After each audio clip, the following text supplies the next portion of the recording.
Welcome to the Conspiracy Corner. Today we're going to be covering a bunch of different things, all related to a super famous conspiracy theory, the man, the myth, the legend, Bigfoot. We're going to be talking a little bit about missing 411, maybe some giants, some actual Bigfoot evidence like the topic or like the title says. But before we jump into that, how's it going, guys? How's your week? What's going on? Any good conspiracy theories or finds this week we should know about? Things on your mind. What about that UFO that they saw in California that was like looked so 1980s quality, like these Steven UFOs Spielberg style, right? Yeah, that was like if you were watching like an 80s movie UFO, it'd be like, yeah, that's realistic. But yeah, like Fire in the Sky. Yeah, and there was so many videos of it. There were so many different angles and people that saw it. And did anybody read any good conclusion? You know what it is? The aliens are in cahoots with Samsung, so that all the videos are terrible quality. I had a thought about this because I went to a Dodgers game like a month ago, and I have seen where some people, I've seen like YouTube videos where some people have done like some choreographed drone stuff. Never saw it with my real eye until I went to that Dodgers game. After the game, up above the stadium, they were doing a 3D to your eye. I mean, it's a hologram. That's how you is that the right word? Hologram? That's what it was to your eye. I mean, it's just they make a 3D object and it would like rotate around. Right. You know, and then it would like morph into something else. And I saw that and I thought, wow, they've got to practice this. They got to practice it in the dark, probably. And then you think, you know, it's probably going to get more and more capable for people who have little startups. Like, let's do a startup. Let's get a bunch of those drones. Let's get the software. Let's do this. So when I'm seeing these things here lately, I've been thinking, are they drones? Are they people experimenting with stuff and then playing around with it? And it was so weird 80s like that. It's like, what if someone's just doing something to mess with people? That's the only conclusion that I saw. Like in reading all the comments, I'm like, that has to be some sophisticated dronery, you know, like it was odd that so many people saw it though. Yeah. Did you guys see, I don't know if it was in our thread, but there was another one where it was almost like it wasn't quite dark or something, but there was like thousands of things and people were like, that was part of it. Yeah. Oh, okay. Yeah, because that kind of looked like almost like a drone type thing, but creepy. If you didn't know what drones were, you'd be like, yeah. Dave, when you were explaining that, imagine, so you know how they did the sphere, right? It's not like a screen. It's just like individual electric diodes, right? Imagine if they got that technology where they could do that on drones. You could create like a moving sphere and project anything and make it look like it's there. Wow. Yeah. What's just stopping them from slapping them to the bottom of a plane, right? Well, I was telling my friend when we were watching that, he was blown away because he'd never even seen a video of it. And I was still blown away at this Dodgers game, right?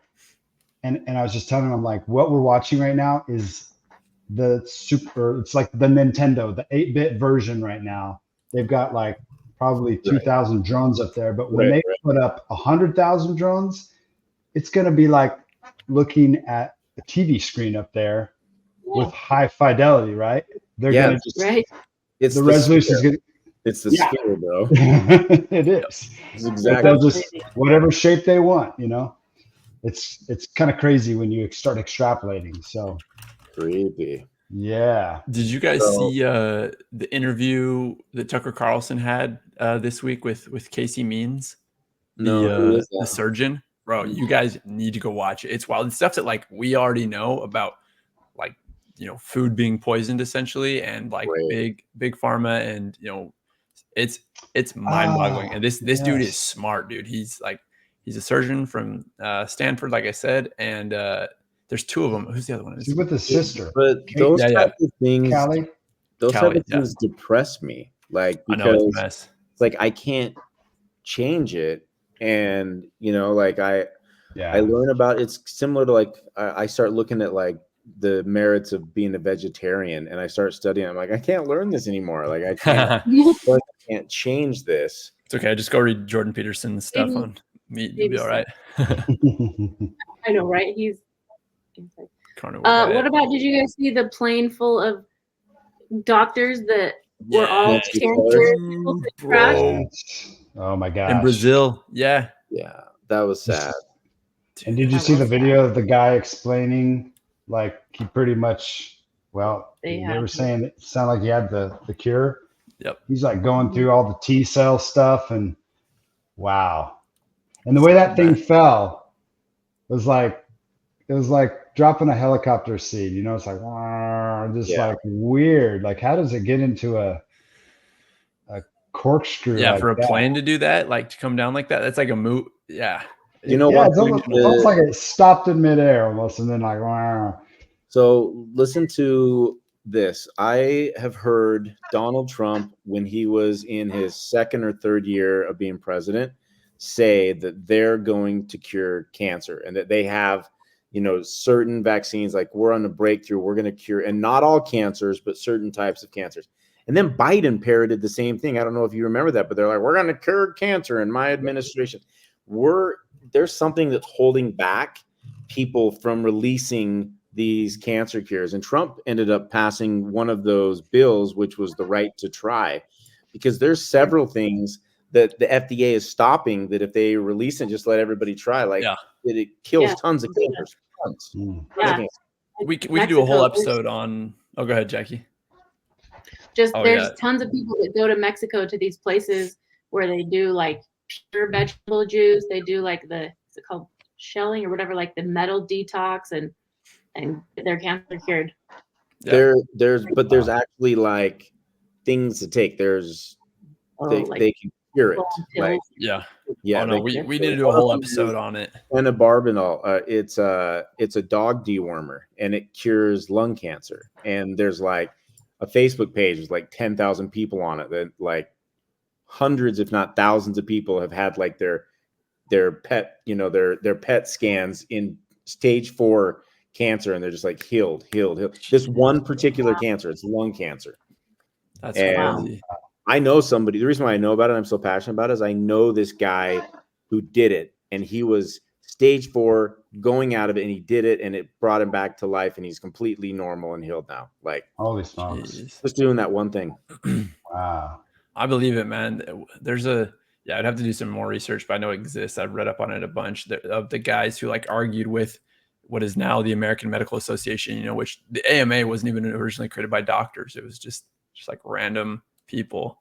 And have you guys heard that ivermectin kills certain cancers if taken in high doses? Really? No. I believe it. Yeah. And interestingly, it's also a parasite killer, which is that other thing, is a dog parasite killer. So very interesting. I was showing this one to Dave before we jumped on it. We go back to it. It says, Grandpa, what's a psyop? And then it's every single using this, bringing back the joy, joyful, joy. It's like that thing, Trevor, you said of like, they're weird, you know? Yeah. Of the, oh man, this is awesome. There's every single news source. It's the exact same. It's amazing how fake the love behind Kamala is. It's so apparent. It's like the most awkward thing in the world. Oh yeah, that's strange. She's so just strange. like, she went from Did you see the rally in 34% approval rating, 37% Yeah. approval at best, to people are just like, this is the best candidate we've ever had. She's so cool. She's so hip. She's black. She's a woman. She's amazing on the border. But you know what? She's come out with some policies recently that are pretty attractive that she just barely put out. Did you guys see them? $25,000 new home thing for giving first generation immigrants. For first-time home buyers, and the no tax on tips, which Dave and I were talking also before you guys jumped in here of like how she's copying the policies too, you know. Yeah, she has. She's copied some, absolutely. Yeah. And then they're doing debt forgivable on not just student loans, but medical debt. Mm-hmm. Yeah, which would be wild. I don't know where it's going to get paid for, but just like the other one, there's going to be an empty bag. That's what happens with the college debt. Nobody's paying for it. Yeah. That's such bullcrap, especially coming from somebody who paid so much for their medical student loans. Like, just to know that other people are gonna like get forgiven for that. Like, we busted our butts and sacrificed to pay those off. That I wouldn't pay taxes. I wouldn't pay taxes proportionate to that amount. Figure it out. Do it as a write-off. No, it's a mess. I hear you, Jackie. I didn't do like you guys didn't do any medical, but Addison and I cash flowed, all of college, and went we took 2.5 extra years because we're not going to do any debt, and it was a mess. Yeah. No, man. All right, we should probably jump into it. The last thing I want to say, the best name I've heard for the monkeypox this week was Kung Flu 2. Monkeypox, Mpox? No, Kung Flu 2. Dave was going to tell us about Tim. Oh, yes. Oh, yeah. I don't know if I was going to tell you about it, but I was wanting to to open up the forum to it because we haven't talked about it, but it seems to have just vanished. I mean, at least I haven't heard about it. But I started thinking about it when you guys were talking about those swingers, and it made me think just some thoughts about it. I'm like I have no idea what you guys' opinions were of this, but I was a big supporter of Tim Ballard. I was a little disappointed that our church threw him under the bus. Same. I was like, what the heck, guys? And then I kept thinking, what did he actually do wrong here? What did he really do wrong? Obviously, if there were, if he was being, what's the word I'm looking for? If he was being, I can't think of the word. It's not infidelity, right? If he had infidelity. If he was legitimately kissing and petting and maybe sometime, and even dry humping and to completion and stuff, is that enough? Right. And I think it comes down to him and his wife, right? It's anyway, I don't know. I was curious what you guys' thoughts were on this, but I kept thinking, I'm not sure what the big uproar was about. And I got a friend here in town, Eric Mutzos, who right from the start kind of jumped on the same page as the church and kind of threw Tim under the bus, which I was surprised in. I felt like I disagreed, but I kind of liked Eric's opinion most of the time. So I was like, maybe I'm wrong about this, but I kind of feel like if him and his wife have come to terms with it, shouldn't the rest of us stay out of it? I don't know. What are you guys' thoughts? Yeah, I feel like people just don't want to be associated with somebody, right? These public people. So Glenn Beck was very quick to do it and was an adamant defender of him as well. Jeremy Rex, all these guys that are worried about image and not knowing the depths of it, and also having these women who came out, and until you read their affidavits, I read every single affidavit, every single one from all different lawsuits, every single one. Okay. And I listened to them. Yeah. And until you go through them and you see before them, it was very manipulative the way that they told Glenn Beck and Eric Mustos and Jeremy Rex. They told them things and led them to believe that there was more than what there was. Okay. And they made it sound like it was predatory and all this. No, these women were egging it on. They were so into it. They loved this. They were DTF, begging him on. Some of them were recently divorced or separated. And this was they would let him come over to their apartment or condo when their kids weren't there and start getting into it. So he's screwed up. And that would be hard not to fall down that trap. Right. If what we believe about Joseph Smith is true, everybody forgave that, and we weren't quick to everybody threw Tim under the bus. And I just think my opinion on it, and then I'll shut up, is the women are equally as liable for everything that happened, and all of them should be treated the exact same way that we treated Tim. I couldn't agree more. I mean, I kept saying this I had another thread where I was talking to some friends, and I kept saying, guys, they signed up for this. At any point, they could have said no. And I guarantee he would have respected that. At any point, they could have been like, whoa, this is too much. I didn't realize. There's a pretty reasonable thing they could have said to get out of that.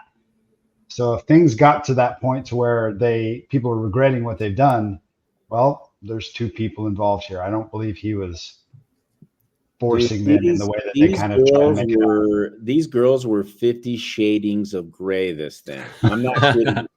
They were like, he's saving children. We're gonna go into South America and save. Oh my gosh, they're just like romanticizing over this, and then he's like enticing them. We got to make sure that our pheromones are like, let's just breathe each other's necks and smell each other's pheromones. Now we can't kiss on the lips. We can do everything but kiss on the boobs. Cannot kiss on the lips. Bro, what the heck? Oh man, I'm glad we talked about this. This is a good stuff. Jackie, tell me I'm wrong on what I read. I thought that I read that. I didn't read that. I didn't ever hear that. Did you read the couple's massages and everything? I mean, it's been a minute now, but I must have not read. There was a lot of stuff that was all consensual. They were all into it. These girls were into it. Okay. But he never, from all of it, sounds like he never, like, I heard one or two that he maybe kissed, but it wasn't in the affidavit. But there was no sex, and he shouldn't have been kicked out of the church. That was like really rash. Like, right. That really made me upset. I was like, holy crap, I would hope they would wait. And then did you see that she just came on another podcast? His wife 2 days ago. I listened to 3/4 of it, and she said when it happened, she called Ballard and said, have you heard what's going on? Do you know about this? And he says, I've not heard anything about it. Let me look into this and get back to you. And then I haven't seen the rest of the podcast. I don't know if he ever does. Dang. Wow. It's tough, man. It's keep the commandments, kids. I'm trying to get him to come on Zion Media. Really? Yeah. Oh, that'd be awesome. Yeah. That'd be awesome. That'd be cool. Yeah. No, man. Well, where did Bigfoot come from? Wait, before we go, I want to get your opinions. Okay. Do you or do you not believe? Is he real? Is he not?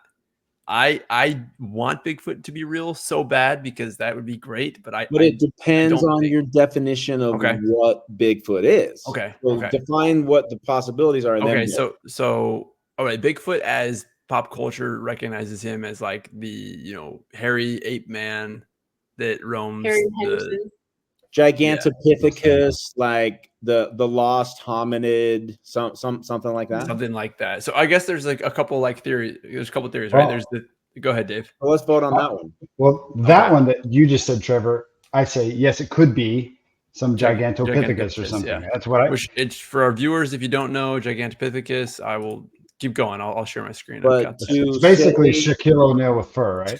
If you're telling me that we have a lost species that we don't have any, skeletal remains for at all, and people are seeing these things, I don't think that's happening. I think those are made up, or they saw a bear, or the next conclusion, which is another one of the options, is what I would vote for. So no, I don't believe the Bigfoot is real. Okay. In the way that pop society thinks it is. All right. What about Jackie? I agree. I don't believe in Bigfoot in that aspect because just like you said, there's no bones for it. I believe in what there is bones for. What we have found bones for that fit that description. You believe in dinosaurs. Which is giants. What we have found bones for is giants. Exactly. Nephilim. Now that, Trevor, right? You thumbs up that. Yeah. Yeah, I'm more likely to believe that than some mystical thing. Yeah. I think for sure. I mean, I don't know why there wouldn't be, if there's giants, there's record of it in historical works, and there's found bones and everything. I don't know why they wouldn't be here in the American continent as well. So, and there's plenty of stories to back it up. So Jack, you've got some stuff. Where does Bigfoot first kind of originate? There are there's a lot of different things. one of the earliest ones that I know of is there's some cave drawings that are found in, I believe it's in California, that date back 1,000 years that are called like the hairy man. And that's like the first, like the earliest evidence by Native Americans that I'm aware of. But there's other stuff as well. What do you have? Native Americans? What's that? Of Native Americans only? Is that what you're saying? Yeah, or just in general. It doesn't have to be just Native, because there's a lot of cultures that like have, you know, history of that. I think all of the cultures have giant lore. Yeah, right? They do have giants. Yes, all of them. So okay, so it's the Tool Indian Reservation, and I'll show you guys. I don't know if you've ever seen this, the hairy man. Let's see here. Looks like this. Sounds like Gabe. Hairy man. Let's see. Where's my screen of that? There you go. So this is what it looks like right here. Zoom in on that. Yeah. Original haunted house. Yeah, right. So these are found in a cave in this Indian reservation, and they're dated 1,000 years back. And then there was some hieroglyphs to go with it too. It's called the hairy man. And this right here, is labeled as like a young of whatever this creature is, or you know, animal or whatever. This is. I've never seen this. Really? I haven't seen this either. Yep. It's in the fine Gash. Well, this is a drawing of a. So drawing, right? It's found here. I'll search right here. Tulare. Here, let me. Like this is the sketch. Yeah, that's really cool. I've never seen that. Share this tab and said Tulare Indian. Let's see. There's a lot of Indian tribes, if you do research on it, that have a version of this type of creature. They usually call it a wild man. They describe it with long hair, but they have records of them trading with them. They were on terms, and they had like a trade. Yeah, they would trade with them. And they also said that they had like these descriptions about them. But one of the things they said, and you hear it from a lot of different places, is that they could throw their voice. Have you ever heard that? What does that mean? They could like copy sounds or make their voice sound like it was like somewhere else or something else. That was really characteristic of these. I've never heard that, but when we go to the Sierra tapes, that checks out so well. Huh. Interesting. Wow. Interesting. So, and then you obviously have tons and tons of records of Native Americans that have been in war with these and like passed down, and their parents have told them how they've passed, and they've been in war for hundreds of years. And sometimes there's peace and sometimes it's war. And at the end of the day, they start cannibalizing. They hunt and kill them and eat them. And they describe them as giants. And most of them describe them as red hair. Yes. Oh man. Well, there's a name for that one. Let's see. So like one of the really old stories. It happened in what now is like Idaho, right? I don't know. Maybe. There's so many of them. There's a lot of different ones. There's a ton of news articles. If you were just like listening to this and you're like, I don't believe in Bigfoot at all. If you go back just on your own and you took like a half an hour to research old news articles, there are so many. This is before internet, social media, anything, where people have these reports. There's like, I pull them up, and if we have time, we can look at them. But one of them's like, a group of 500 men are out searching for blah, blah, blah on this day. This is like 1893, 1924. There's so many of them that spotted a wild man. The wild man's been stealing chickens, stealing their pigs, like so many. And you think, like, why would people report that back then? There's, like, they're busy, they're hardworking. They're only going to be reporting these kind of things when it's a problem enough to be like, we got to do something about this. So it's pretty crazy. Yeah. So one of the earliest ones that was like, maybe they said it was a hoax, said it wasn't, is what's called the Bluff Creek incident. And there was a logging, I guess, operation happening around this place called Bluff Creek, and it's in California as well. And they found, that's one of the first places they found these prints, and it was these 16-inch prints in the mud. And they found tons of them, and some of them they said were as deep as like 3 inches deep, the impressions. And supposedly the like a dozen or so of the employees quit because they were scared, and other reports were coming in. And there was like, if you go in and read about the Bluff Creek incident, when the police come in and take, all the evidence, they look at everything, they say, hey, maybe this is just another hoax because there was a hoax, a few months ago about this, but there's no corroborating evidence on that. Then they come out and say that it was the guy who owns the logging operation, that he was the one who, bought these prints from this warehouse in Chicago and brought him, to do this prank. He's kind of a prankster guy. But it didn't check out because when they went to, examine that, he was at his home in Oregon. And so the evidence didn't corroborate. And he was like, why would I lose employees? Dozens of people quit because of footprints. That's what they're saying, because they got scared. I don't know. That's how the story goes. And then but here's the thing. So then almost a century or half century later, 50 years later, which is odd. I don't know why they do it then. His kids came out and they're like, yeah, we have these wooden feet that were our dad's, and he was a prankster. And that's where so it's odd to me that it took 50 years later for them to do it. And then they never would actually come forth with the feet to have them be analyzed. It's just like pictures and their claims. So that's one of the earliest evidence. I wish you would have just told a real story. You just told us a fake one. Well, it is it or is it not, right? But that's one of the earliest instances where it hit national news, went big and became popular, and was called Bigfoot. That, and then also there's it's called the Battle of Ape Canyon, and that there were some miners and loggers that, it was reported that they had this battle with what were essentially, they called them ape-like creatures, Sasquatches or giants, and there was rocks being thrown at their cabin, and they, they called in the state troopers. The cabin was examined, and there was, broken windows and all these things. They said, they could have done it themselves, gotten drunk, but it's also, they also reported to have found footprints at that time. Those are some of the earliest ones that I remember. I really like hearing about it. So, okay, well, I got my evidence to support why they might be giants. Okay, let's see it, and then let's go into I have some evidence. There's the Sierra Sounds, I think is really interesting for the other theory. Go for it. Okay. So this is going to be a few videos, and this first one is going to pull stuff out straight out of the Bible that supports the Nephilim. For anyone who's not familiar, I think your sound's off, by the way. The Nephilim appear for the first time in the book of Genesis. They were a legendary race of hybrid giants, the result of the unnatural union between fallen angels and human women. They existed at the time of the patriarchs Noah and Enoch. These giants terrorized the people and took advantage of their enormous size and strength to do whatever they wanted. And it is said that they were very evil and perverse. The Nephilim were very violent and with superhuman forces that... Now, just one note, this is just the GPTs making these people giants. Right, yeah, there's no way. They weren't giants like this. They were, 8, 10, maybe 12 feet tall.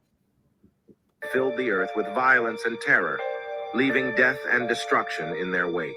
Besides being mentioned in the book of Genesis, they are also mentioned in the book of Ezekiel. The giants that terrorized the earth were destroyed by the wrath of God through the universal flood. Undoubtedly, we do not know so much about our past that it would not be incoherent to think that this legendary race of giants called Nephilim have existed and terrorized for a long time. It is even believed that these beings are still alive, asleep, or hidden from all of us. Comment your opinion and follow me for more. ChatGPT's got some awesome graphics. So I've talked to Jackie about this, but there's tons of evidence of giants in the scriptures. In the Book of Mormon itself, it's widely believed that the brother Jared and some of his people were giants. Yeah. The breastplate that Joseph Smith got that came with the Urim and Thummim and the little goggles, the reason we didn't use them to translate them, it was made for a huge person, and Hiram and Joseph both put it on it. They dwarfed him in them. Yeah. And then there's writings of Enoch. The entire book of Enoch is about giants and these angels who came down and mated with women and the Watchers. All of this offspring that came off. And then people always like, well, how did it happen after the flood? Like the flood was supposed to kill them all. How did they survive? Where did they come from? Because they're back again. When Moses and Joshua are leading Israel down trying to find their land, they start killing people indiscriminately, women, children, men, their animals, everything. And it was really hard to wrap your mind around that until you realize they're killing off these bloodlines. There are these polluted, perverted, bloodlines that have this Nephilim gene in it. And super crazy when you go back and you read, those breakdowns. But it made it to Goliath, right? David, this is right. hundreds and hundreds of years later. And so where did these guys come from? Well, the one thing that I shared with Jackie that I found very, very interesting, there's a Jewish scripture that's in the Midrash that's not like they're canon, but it's like they're apocryphal. And it's a story about a giant named Og, O-G. And he made a deal with Noah. The original OG. He helped Noah with some of the ark stuff and a lot of construction. And he kept begging Noah to let him come on. He's like, no. And he was like asking God if he could take him. No.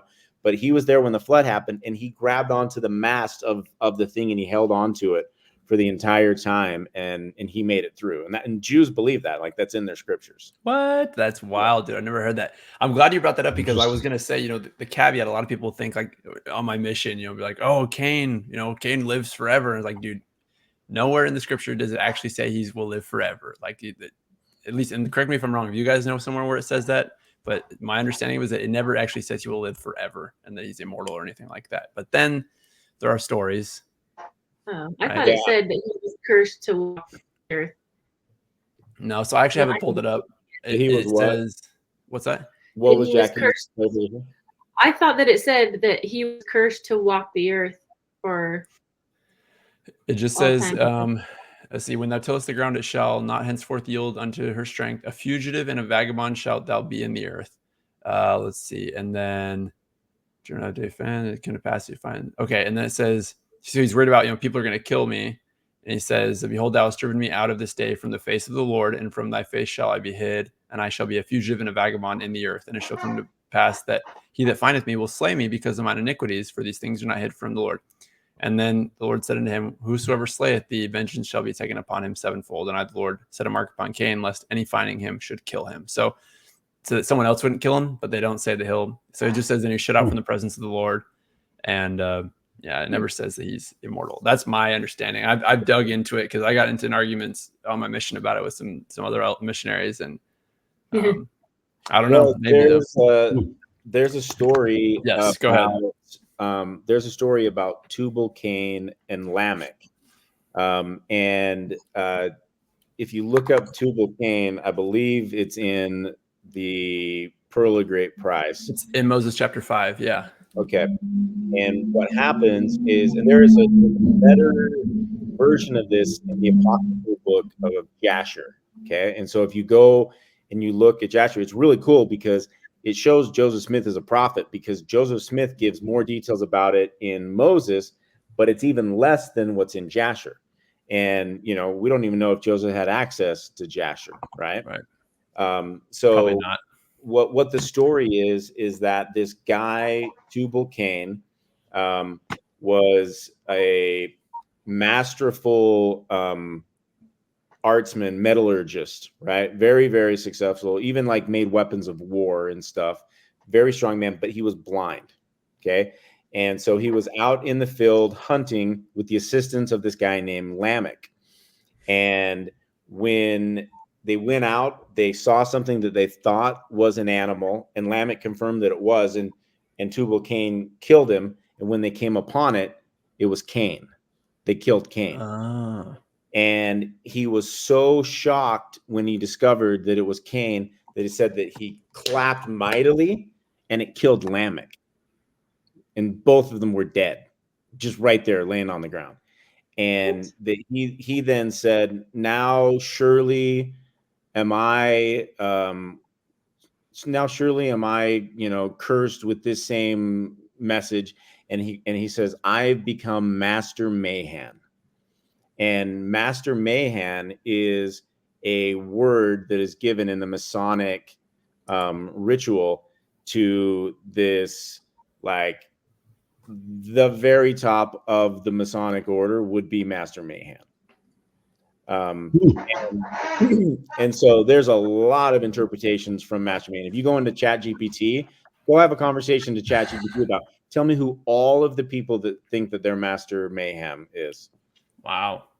That's a new one for me. Interesting. Yeah, that's interesting. And you've heard that term, Master Mayhem, before. Oh, yeah. I know that rings a bell, right? But it's it goes deep. Wow. Wow. Crazy. So there's the Cool. the scriptural evidence for giants, which I agree with, completely. And then there have been bones that are found. There's plenty of stories if you go look up where the bones have been discovered, then the Smithsonian tries to cover it up, and hide it, and it doesn't want it to be in the public eye, because it would just disrupt the narrative and disrupt what everyone understands to be natural. So you're muted, Trevor. I'm on the edge of my seat. We could do a whole entire episode on the newspaper clippings of the press releases in the early 1800s to like the mid 1900s of giants, right? Yes. Like hundreds and hundreds and hundreds of them, and they're fascinating. They're cool. Sometimes there's pictures, most of the time there's not. But like when we went on our family cruise to Catalina, I was telling everybody, I'm like, this is a hotbed of giants. And people were like, ha, ha, ha, ha. I'm like, no, like actually giants, tons of them here. And lots of records of it. And in fact, the Ogden Standard Examiner was one of them in the late 1800s that published about the giants in Catalina. Really? Yeah, absolutely. So let me show one of the next video, which is the second biblical conclusion of who this Bigfoot might be. Like if he's not Nephilim, if he's not one of these descended things and that Og guy or whatever, could he be this next one, right? All right. Okay, so let me share screen. I like it. I want to hear what you guys think's more likely, Nephilim or grab the sound. Anunnaki. In mystery.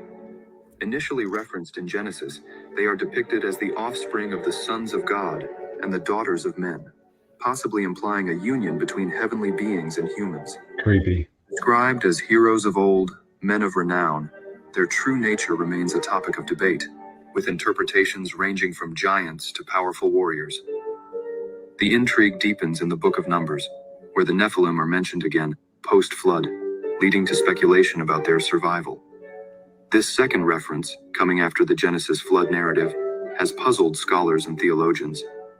Were these post-flood Nephilim direct descendants of the pre-flood Nephilim, or was the term used metaphorically? The biblical text is enigmatic, offering no clear answers, thus fueling ongoing debate and fascination with these mysterious figures. Okay, that is one.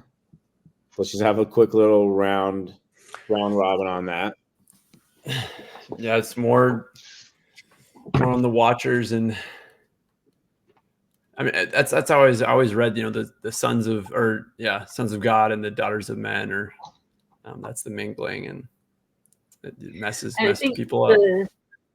The gospel take on that, though, is I could be wrong, so you guys correct me, but I think their take on that is it actually had to do more with the covenants, that those who had kept their covenants and not, like, that's kind of the gospel explanation of that, right?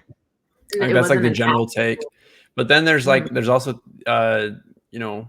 there's some biblical scholars who theorize that maybe people left the city of Enoch and came down and in sin, and then that's where and because they were from the city of Enoch, their bodies were different because they had been essentially translated, and so then the outcome was giants.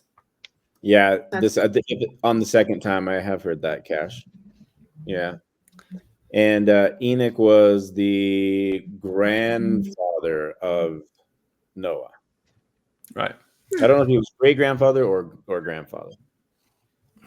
You guys should do a Zion Media on like after Noah, where did the other races of humanity come from? That's always we're doing one on all of this Bigfoot giant stuff. So I'm excited. Cool. You got that other one? Oh, go ahead, Jackie. Oh, just something cool to say. So Dave Politis, he is the guy that does Missing 411, where he researches missing people that have disappeared in national parks.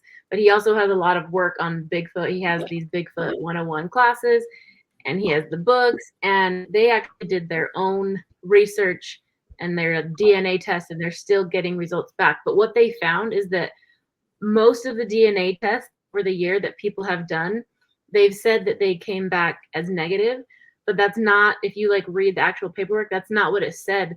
Most of them came back showing part human DNA, and they said, oh, it was contaminated.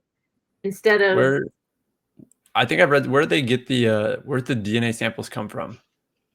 There's like multiple different ones, but one of them that he referenced was like this lady who went out and she saw one like getting in her trash, and she called the police, and the police came and they were like searching for it, and they found some hair there, and they tested it, and it would come back with something like inconclusive, but the other side, it was showing that it was like partially human, and they were saying, oh, it's contaminated evidence, and so they would just throw it out. And because they were looking for an animal, but yeah, it I have seen probably that they've had trouble like publishing the evidence because people, you know, like no one that's actually an accredited science journal will say, yeah, let's publish this, but it is really interesting. It doesn't come back as animal, and they're like, oh, it's been contaminated. They won't even entertain the idea that it's probably some type of person. Good excuse. You ready for the next one? Let's do it. This is still more probable than an ape man. This is my second next to that. The Anakim, or Anakites, were a formidable race of giant warlike people who occupied the lands of southern Palestine near Hebron before the arrival of the Israelites. Their ancestry has been traced back to Anak, the son of Arba, who was regarded as the greatest man among the Anakim. The name Anakim is said by some to mean long-necked or tall. Some scholars have theorized that the Anakim could be connected to the Anunnaki, celestial beings from ancient Mesopotamian texts. This connection suggests that the Anakim were descendants of these powerful cosmic entities, akin to the Nephilim, who dominated the earth in ancient times. When the 12 Israelite spies returned from exploring the Promised Land, they reported encountering people great and tall, identified as the sons of Anak.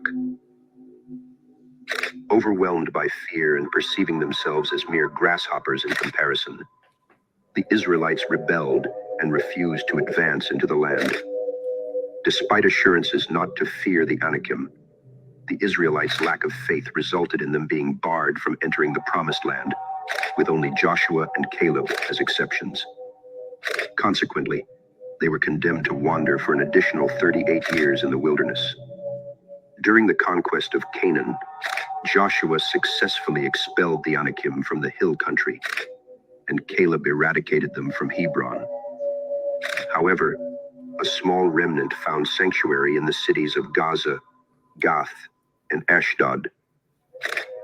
This enduring legacy has led many scholars to speculate that the descendants of the Anakim may have included the Philistine giants David encountered, such as Goliath of Gath, possibly linking them further to the mythos of the Anunnaki. Yeah, the story of the Anunnaki is really interesting. We need to do a whole episode on that too, because the Anunnaki is, it's super interesting. The story goes, in a nutshell, that they came here to the earth because they found gold. They needed to harvest the gold to save their atmosphere on their planet, which is really science fiction. But but it's strange that almost every culture in the world goes back to what, and checks out with what the Anunnaki story is. And a lot of it is written in like ancient Hebrew, Sanskrit, and cuneiform. It's an interesting. The 12th planet, bro, Zachariah Sitchin. We should do a whole episode on that. I'm in. I got a video sent to me through Zion Media of some lady that's like, you got to see this, and I think it was one of the ones that I texted out to you guys. That's like, we just discovered another planet, right? I sent that to you. Right? It's only a 12-minute video, and I don't know, maybe. Send it again. I don't know if I. I don't know if I got that. So many. It's crazy. Okay, I'll send it. I love the Anunnaki.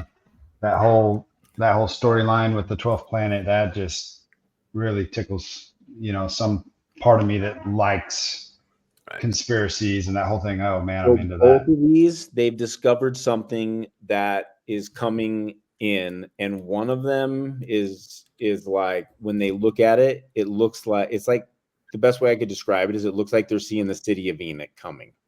Yeah. Oh yes, you did send that. Yes. Dude, that was intense. It's and wild. It sounded super legit too. So that checks out because the story of the Anunnaki is that they will return, right? That's they will come back. Exactly. Yeah. Okay, so as we're transitioning, just to make sure I get through my videos here, this next one is a gem, ladies and gentlemen. Strap in, put this on full screen, pop in your headphones. You're gonna want. Let's go. So this is an LDS apostle, okay, and his name is. This is the journal entry, right? Yeah, David W. Pattern. David W. Pattern. He was apostle, and this happened in like the late 1800s. And somebody made this video, and it's like hilarious. It's like Stranger Things, kind of like 80s music, and the story though is a real like he actually wrote this down. There's it's a verified journal entry, first-hand account. Yep. Everything you're gonna see is word for word first-hand account. Yep. Yeah, and it's sensational. They've made it for like music and all sorts of stuff. So, but it's like John Cullen's videos of the shooter. But this is like 80s style. Get ready. Yes. Oh, yes. It was in the evening, just twilight, when Brother Patton rode up to my father's house, alighted from his mule, and came into the house. My family immediately observed that his countenance was quite changed. My mother, having first noticed his changed appearance, said, "Brother Patton, are you sick?" "I am not," he replied. "But I've just met with a very remarkable personage." As I was riding along the road on my mule, I suddenly noticed a very strange personage walking beside me.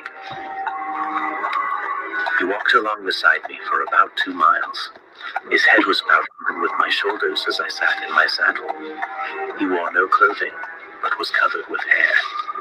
His skin was very dark. At long last I inquired of him, "Where do you dwell?" You're welcome. You're welcome. You guys, don't ever say that I'm not going to bring the goods. This sounds so good. Fire. I'm the wanderer. Fire. It just keeps getting better. It's kind of creepy what he says to him. Listen to this. Seriously. I travel to and fro. I am a very miserable creature.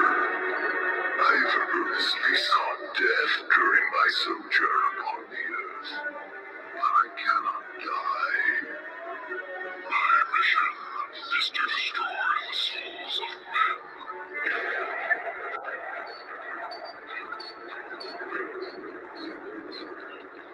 About the time he expressed himself thus, I rebuked him.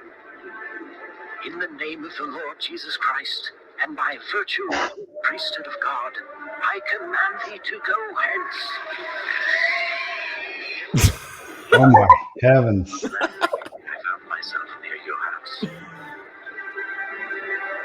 Brother Patton would go on to relate that the man had represented himself as being Cain, who murdered his brother Abel.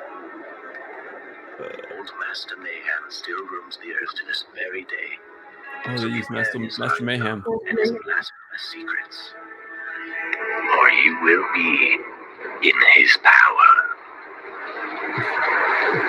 Or you will be in his power. Oh, the video is great. Hilarious. If you want to find the right story, it's Mayhem. Okay. But there's a psyop to replace Mayhem so the people don't find Mayhem. Just duly noted. That was hilarious. Oh my gosh. So I think that's a good like kind of transition spot between like giants, right? And which is probably yeah, that's what it looks like. Do I do that again? No, it's Mayhem. Okay, do it. Yeah. That's awesome. I rebuke you. And dude, all of those pictures are so great. Oh man. Okay, but I think that's a good transition, right? So that's one theory we cover decently, and we need to come, I think, full circle to the Kandahar giant maybe at the end here.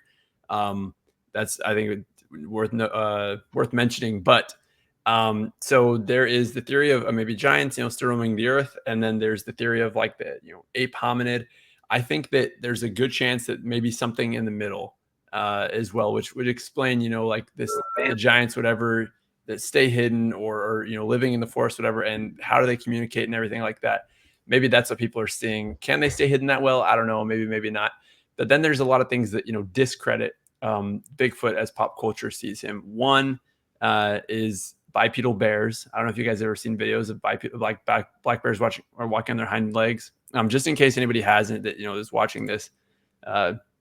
This is one of my favorite ones, and I'll share this so you guys can see this. I hope this is the one in California. There's one in California that has a spinal injury, and it can only walk on its hind legs, and it like waves to people in town, dude. This is the one that like it's missing a paw, and hang on, wait, it'll stand right up. So you can see it's only on 3 right now. Oh wait, did I miss it? Oh yeah, right here. It stands right up. Yeah. So when you see a bear walking like that, it just gives you the heebie-jeebies. It's like, yeah, it does.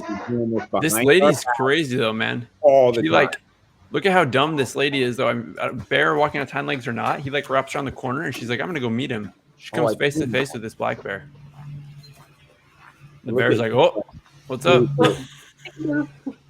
Sneaky little guy. He's going to get in her hard drive or something. So that's gonna be a no for me. He's got a USB drive in his That's what his hand is. So and that's one of the first things when I moved out east. I was like, yeah, Bigfoot's not real, because the forest, literally, like from me to my neighbor's house, if I'm in the forest, you can't see. It's that thick. It's that thick. And so, I mean, if something wanted to live and stay hidden, it could. But and then there's, you guys have watched Finding Bigfoot on Animal Planet that, aired like a dozen years ago. I can't. That would be like me watching like the Beverly. It's hilarious, bro. I'll go Google, like if I want a good laugh, like Finding Bigfoot best clips, and these people are out there and they're like doing the whoops and everything that they claim Bigfoot doing, like knocking on trees and everything. They say that's how they communicate. It's hilarious.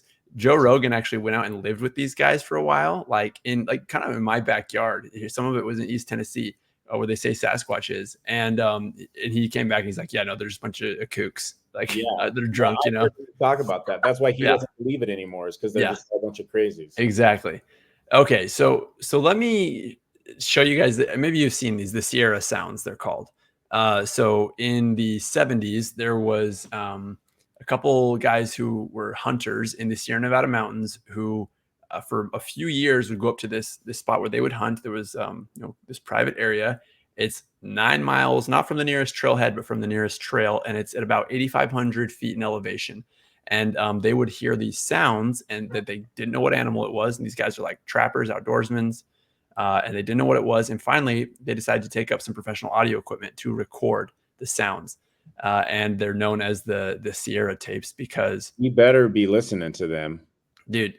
I got them for you. It's awesome. This is my favorite. Like when I listen to this, I kind of get goosebumps. I'm like, oh, this is cool stuff. So you can hear at some points they're talking back to the whatever it is that's making it. You can hear them whispering. And just as a note for you guys, these were analyzed by like professional vocalists and like zoologists and different things, and they say that they cannot pin them to any known animal. We're in for Nightville.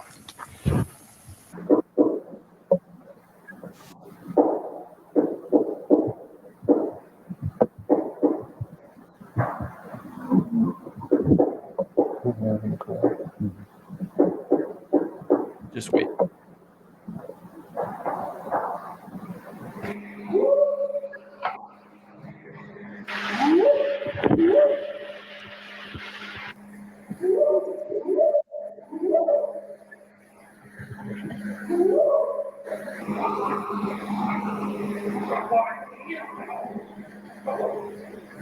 There's like some chatter. Which one talk to this?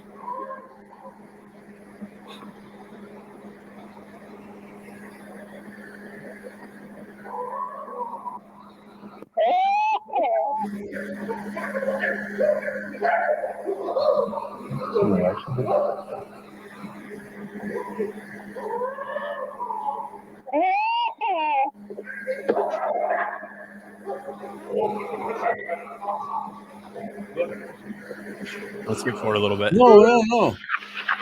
Are the guys saying, like, mimicking them back? Yeah.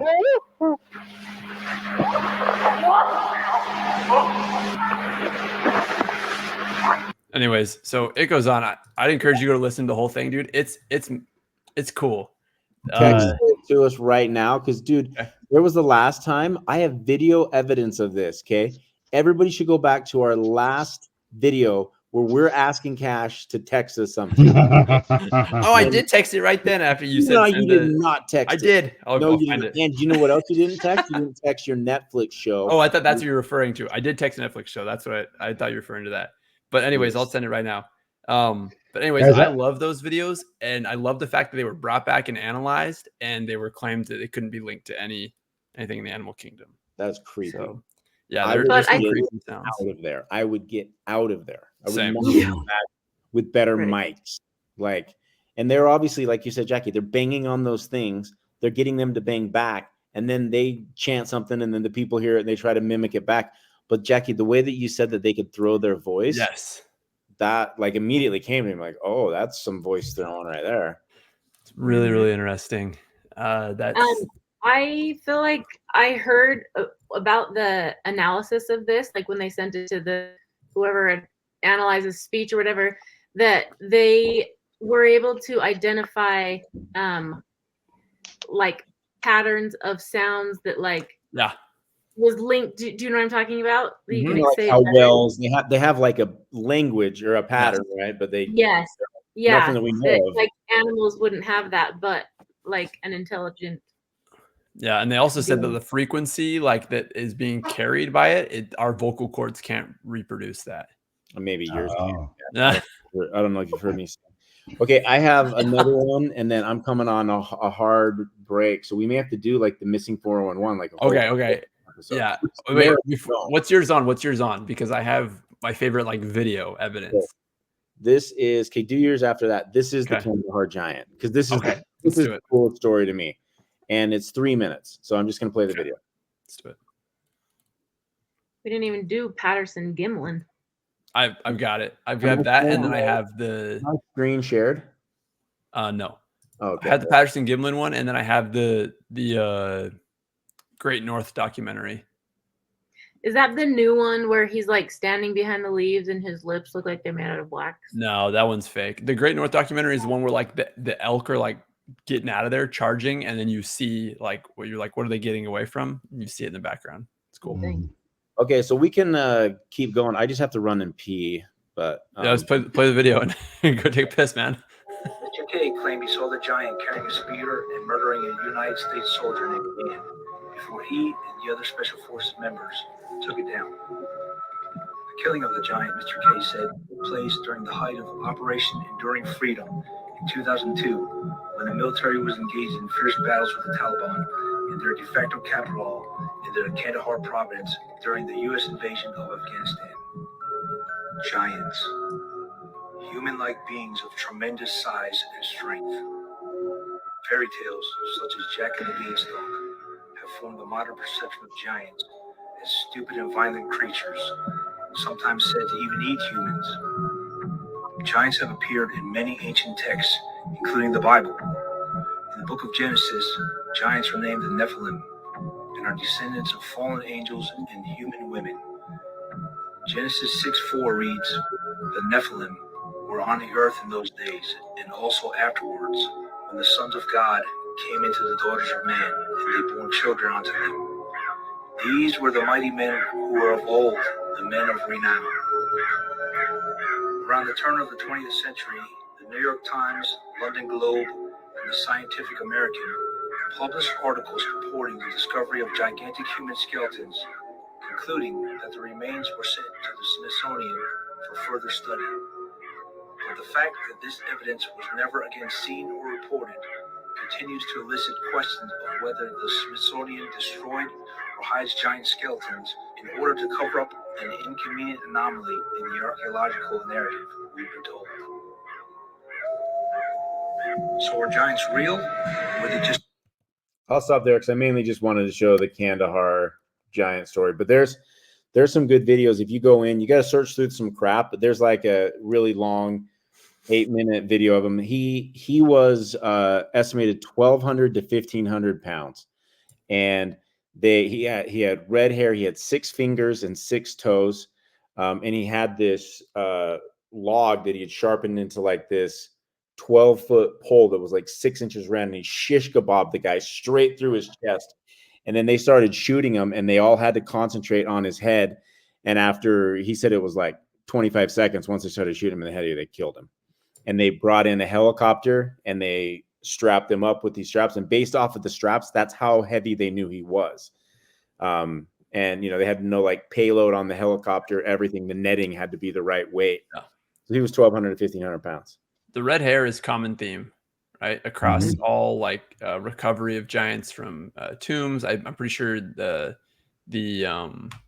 Brewer's Cave giants had red hair. Yeah, and 6 digit. And do you know in the Bible it mentions it 2 or 3 times that they have 6 fingers? Yeah, I remember that. 2 or 3 times in the Bible. Interesting. In the mainstream Bible, not in like Apocrypha. Yeah. In Jasher, it talks about giants. In Enoch, it talks about giants. In Ezekiel, it talks about giants. Like, we're just like forgetting it. I believe it. So the most famous, Jackie, Tyler, you mentioned the most famous kind of Bigfoot video of all time. The Patterson Gimlin footage. Yeah, exactly. So we can watch that if people don't know. So Dave Politis does one of his Bigfoot classes, and they had this like analyzed and stuff, and they said that this actually looks like it's a female. You guys, can we all vote and agree that Jackie's the biggest want to believe it? I wanted to. I have an enhanced version of it. I'll pull it up right now. I think Jackie secretly believes and she won't admit it. Hey. No, I believe in the giants, and I believe that could still be them, like hiding up in the mountains for sure. I believe that. Okay, so here's the footage analyzed. Oh god. Look, he says she has breasts when she turns and walks. Yeah, I have a couple friends that have that level of breast, though. Yeah. That's what I was gonna say. A lot of guys. It needs to be noted, though, right, that when this was captured, they were going to try and film a Bigfoot. Like, that was their mission. They thought they knew where they were. They went out to try and find him. And so it's like the video is interesting, but it's been analyzed by tons of different people. It's probably like a 70-30, 70 weighing that it's fake, 30% weighing that it's not. There's testimony of people who said, yeah, I made the suit and I shipped it to them. There's people who say, no, it was staged. Then there's people who analyze it and say that's not. They had to do like, analysis of how an animal would walk. Is the arm length long enough? Would the joints be able to move that way, or the way the arms are swinging if it was an upright ape? Yeah, so, they had to really measure the gait. Yeah, so if anybody ever sees this video in the future, I'll deny it, but I might start a company that's called Bigfoot Breeding Program and take vulnerable, elderly, divorced, and widowed women into the woods and attempt to mate with Bigfoot. Shouldn't have admitted that on camera. We probably need to edit that out. But if they're going to pay top dollar for it, we're keeping it in there, dude. I had someone text me last week, bro. It's like, I love Trevor's impersonation of Stephen Hawking. Oh, man. Oh my gosh. I found the most epic Stephen Hawking AI video the other day. Yes. He's like racing. He's like racing against race cars. I got to find it for you guys. So, okay. Last thing of this I want to show. This is my favorite current where I'm like, okay, this is interesting. I could, maybe I don't buy it, but it's interesting. Oh my gosh. We got Bigfoot right here. Scary. Who is it? Oh, I gotta stop sharing my screen. Oh my goodness. Wait, get over here, Bigfoot. Come back. Get over here, Bigfoot. Come here. Now you're full. She had her face poking through the door like that. Oh, really? And I like, awesome. What the heck? Natalie, come back. She can't hear. Sorry. She's already Okay, this is from the documentary called Great North. And first I'll play it, see if you guys find him. Turn on the sound. Oh, there is no sound, sorry. Yeah. You see it? Yeah. Right there. Here? Yeah. Drop back it up again. Pop back up. Yep. Pop up right here. And go back down. It looks kind of fake. No, I thought that looked real. But does it show more than that? That's a little funny to me. The thing that's interesting though is that like when apparently this is, I'm just claiming, but from what I've read and heard, I remember I've actually watched the documentary, but they don't know why like the elk or the caribou, it's caribou, not elk. They don't know why they were freaking out and like what they were running from. And then you have that one right there. And then do you guys remember the clip of the train in Colorado that ended up being a ghillie suit? We can watch that one really quick too. This one's fun. There were people waiting for the train and they were in a Bigfoot suit, right? And they're on right there. That was a great one. I was excited about that. I just squatted down. There. So. I got a good Bigfoot story to maybe end with. When we were in Washington, my friend who owns all those Pirate Cove and property and stuff, he's got a property in Washington that's on this peninsula, and it's like 1,200 acres from bay to ocean. And in the middle of it is this deep Washington forest. And there's the most amount of black bears in the entire United States per square foot is up in this area.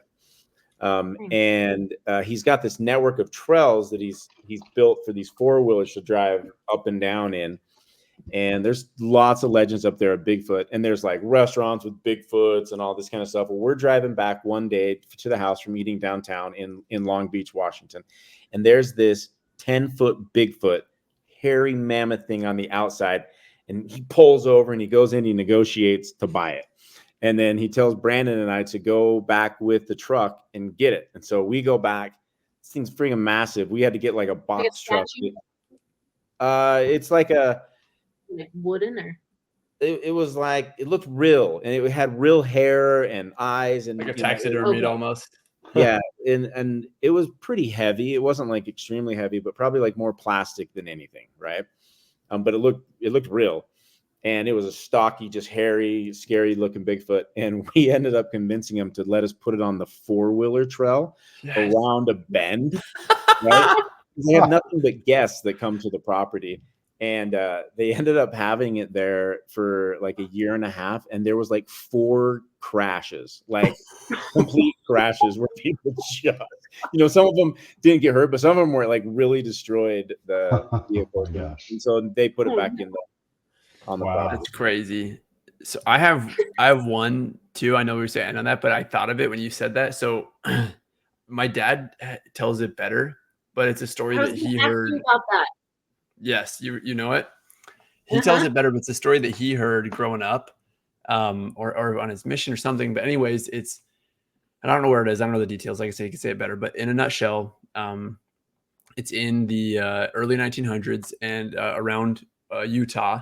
And mind you, my dad you guys know, he is not a conspiracy theorist. Like he doesn't buy anything, right? With this, so he's getting better in a lot of ways. But he's just a logical thinker. It's how he operates. I don't blame him. But one thing that brought it up is because he would be out on the Navajo reservation, and the Navajos buy Bigfoot hook, line, and sinker. Like they believe it. You don't talk about it around them. It's like talking about skinwalkers. You don't do it because they believe in it, and they say it's bad. Anyways, so the story goes that these guys are out hunting, and they shoot a deer, and the deer, they miss the shot, so it wounds the deer. It doesn't kill it, and the deer takes off running. And they're following the deer for a little bit, and they come up through this, this forest and up over the hill. And as they're coming up over the hill, following where the deer was, it starts to stink like real bad. Just like they're putting their shirts up to their nose and cloth trying to cover because it just stinks so bad. And they come up over the hill, and they see the deer downed that they had shot, and something's hunched over it. And they claim to be a Sasquatch is hunched over it, and it kind of looks back at them, picks the whole deer up, just throws it on its shoulder, and just boom, is gone in like a couple steps into the trees, and it's gone. And that's the story. And then after it's gone, the smell kind of dissipated. And and it was some LDS guy, some guy who tells the story. Is kind of interesting. That's the best story. That's way better than my story. Yeah. We end I on love a it, though. real one. Yeah, That's a good one. yours had real crashes. Real Funny. Anyways, well, everybody, thanks for coming into Conspiracy Corner. We're glad you were here. If there's a topic you'd like us to cover, let us know, and we will make sure to take care of it. Sorry if this one's a little bit all over the place. There's a lot to cover in this, and probably each, the Giants, Kandahar, everything deserves its own episode. Missing 411 for sure. We'll get into that and take care of that as well. Anything else from you guys? Last thoughts? All right. See you guys in the next one. All right.